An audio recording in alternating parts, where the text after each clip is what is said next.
gorgeous head wrap is truly unique because of the wire running through the ends of the wrap. You're going to make sure that you secure your hair to the top of your head so that you're able to achieve this style. You're going to fold the head wrap over into 2 parts in the lengthwise direction to make this process super simple. Now that you've done that, we're ready to get started. Place your head wrap evenly around the back of your head, making sure to bring the 2 loose ends forward.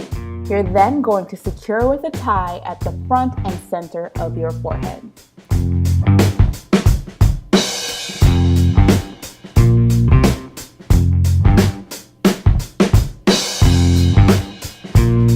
Making sure that both ends are even, you're going to twist each end in the opposite direction around the head and tie again.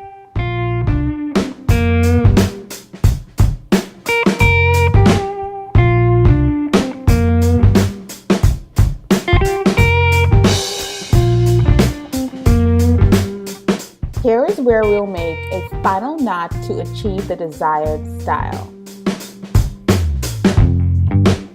Give that knot one final tug for security and you're almost there. Finally, you're going to twist and bend the wires to create a frill on the edges of your wrap and you're ready to go.